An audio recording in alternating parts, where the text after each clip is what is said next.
So, right now this second, I am sat in a conference. Ironic, I know, because I don't have that many brain cells up here. I might retain some information. I might not. I'll let you know. Anywho, that's going to be really boring to put on a video, so have something way better that I recorded yesterday, but don't say anything. Let's pretend it's today. You're going to love it. Morning, guys.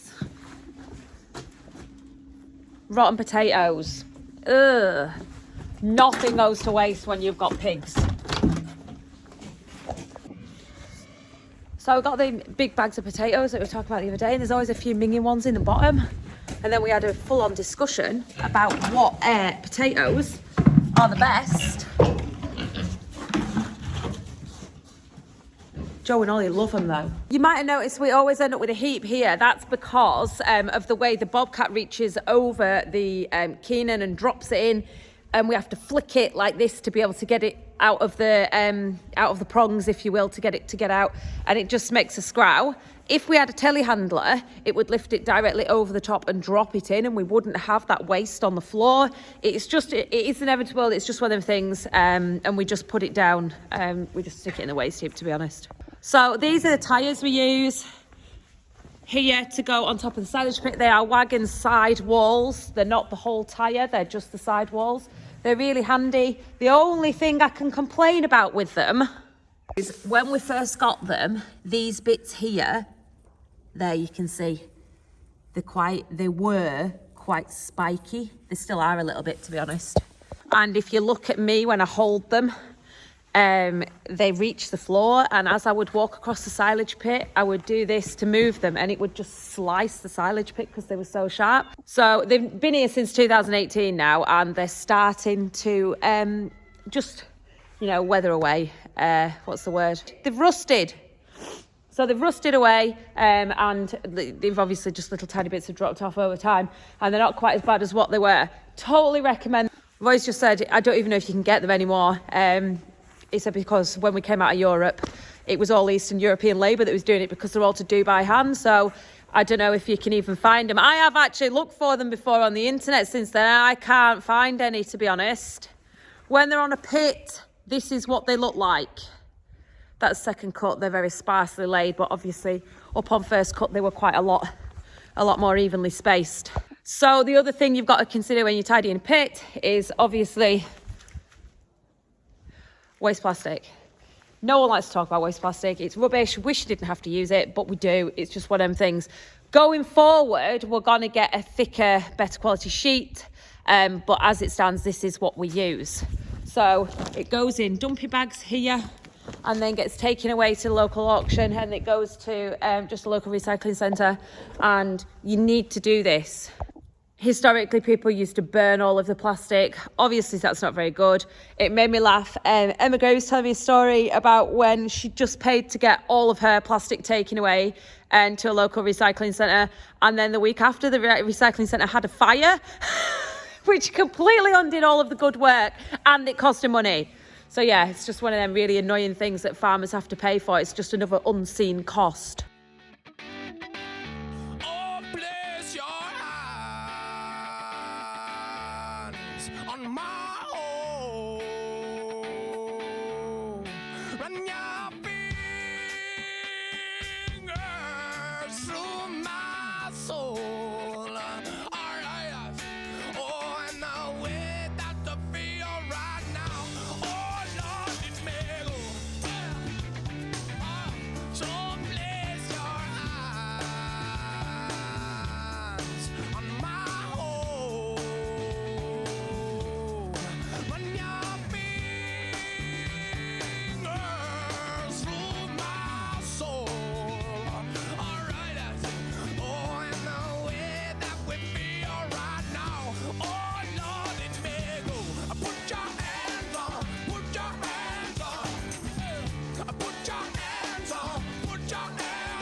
So I'm gonna go and get the bucket on, and I'm gonna take the piles away and stick them in the midden.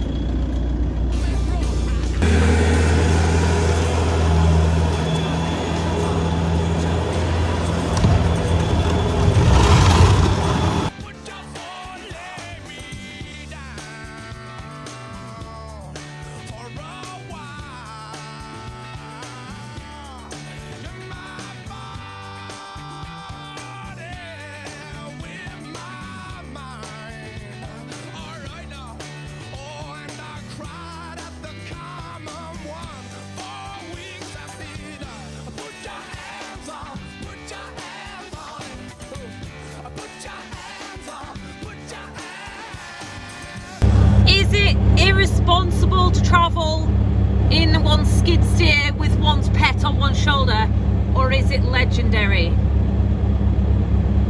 I'll let you decide. So I have finished just roughly sipping the silage pit out.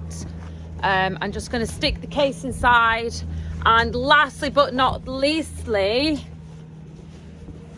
which is probably the most important bit of doing this, is emptying the effluent tank here. So this here is runoff off the silage, and it goes, I'll show you, into these grids here underground under all this shiny new concrete, and lands in the effluent tank. And we need to keep an eye on that, and we need to empty it as and when necessary. So this here runs, as you can see, silage channels, which I've just been cleaning out and I'm yet to finish off, into that one. And then this one here runs all the way across down here into this channel here and into here. And it also has a big channel down there as well, which also runs into the same tank. That is one of the most important things about the silage pit, is we are catching the effluent and disposing of it correctly. Now, although we've put a roof over the silage pit, we are yet to clad the sides of it, which obviously we are going to do. Don't watch Carl. Carl wants his window to be able to see when he's rolling the pit. Yeah, the wind and the rain still blowing, and they still make a sweaty mess on the floor, to be honest. So them channels have become increasingly important. I'm gonna shift the case.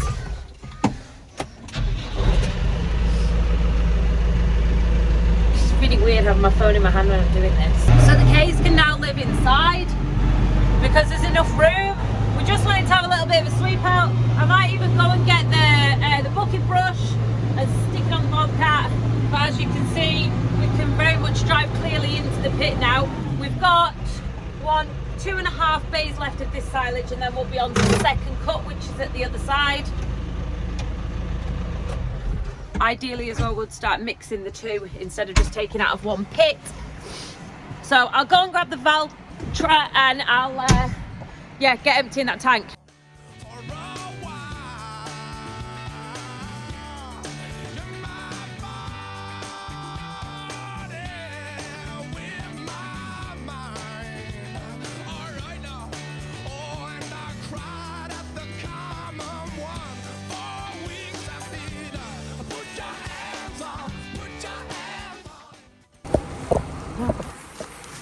I am going to fall flat on my ass because of doing this. So Roy is just watching me back.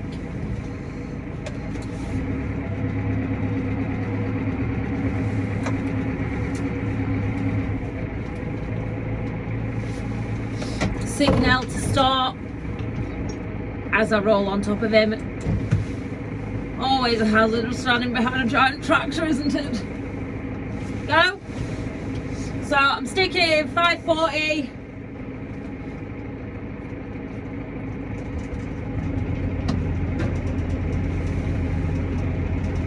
Pumps on.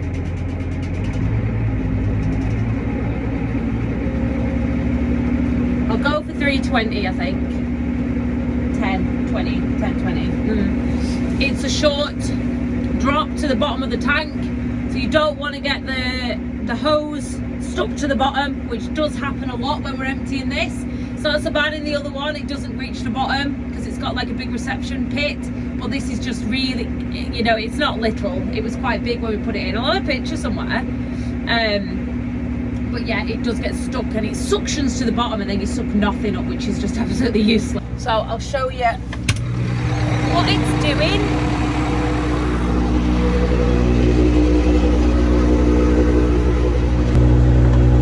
Nearly.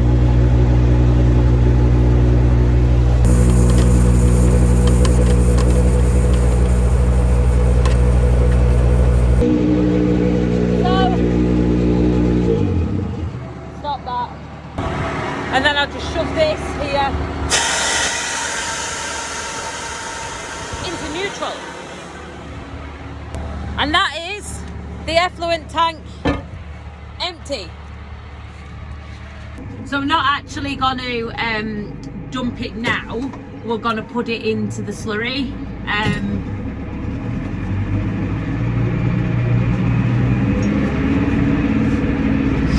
So I'm just going to pull past this shed.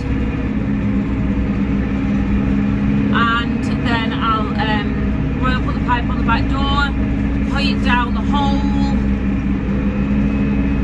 So I'm not perfectly straight, but it doesn't matter because we're not actually turning that on. We're just going to let it free flow out. So Roy's just making a little hole and we're just going to stick it in. So I'm just going to open this.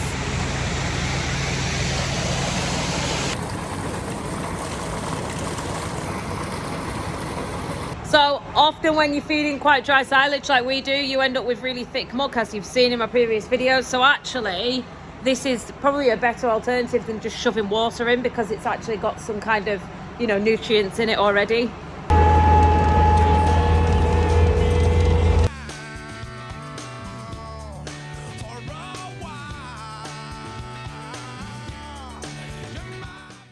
Oh my God, look at this. So when you think you've got the driest silage, it still leaks. We have fairly very dry silage. Like, smells amazing. It's not wet at all. It smells like summer, actually. It smells like hay. Oh, it smells good. That's nice. That is nice. Even then, you notice on a clean floor, the effluent is coming off. Just goes to further the point of why we keep channels clear, why we keep the little tank empty. It's what Sappho is all about. This is what's coming. You have to catch this stuff. You know, when people are saying like the silage pit's been up for years and there's no channels to catch anything, oh no, it's fine, it's dry. It's like, no, it's still leaking. It's still leaking. And our job is to catch it, contain it, and put it out. We mix it with the slurry and spread it at the appropriate time. But a lot of people don't do this. Things like this is the reason why there's government grants to roof pits over.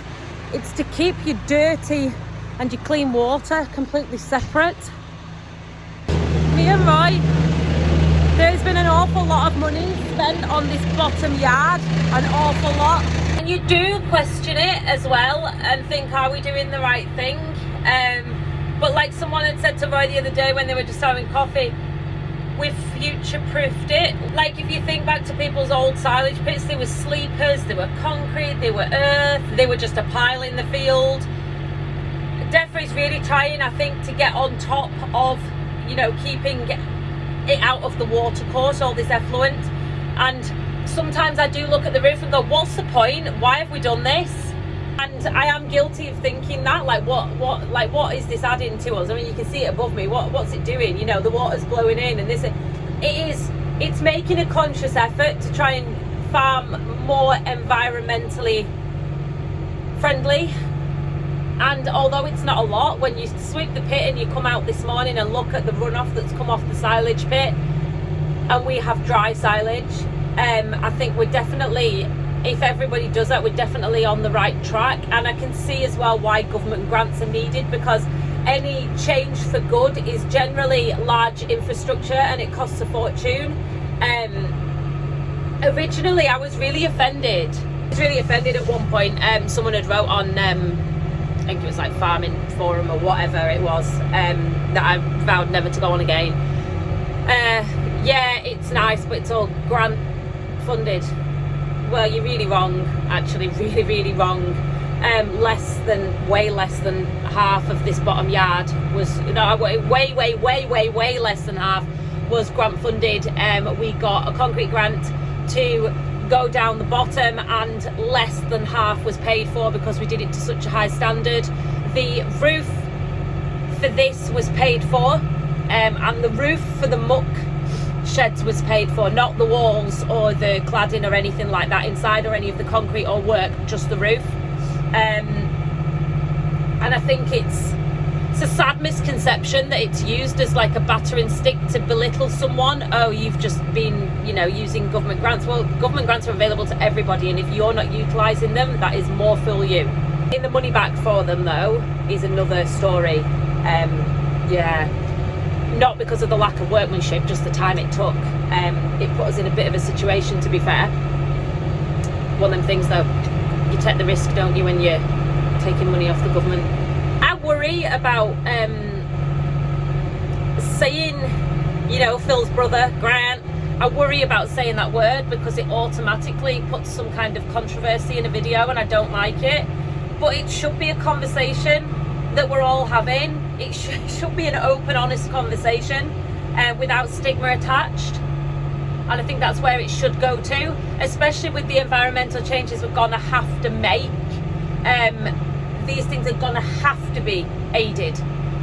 People can't possibly do them on their own. I know people who can't afford to do the grants anyway, and that's when someone's offering you money. So yeah, it's a bit of a tricky, difficult situation, and it's a conversation that people don't generally like to have. It's like it's some kind of, you know, shocking thing to, I don't know. Right, it's just filling the trailer to take it to Chapel Hill. I think this is full. So we've got 2.5 bays left. We're on to second cut, which is here. Second cut, the quality won't be the same as first cut, to be honest. It was very dry, and like, I mean, really, really dry. And there's still effluent coming off it, guys.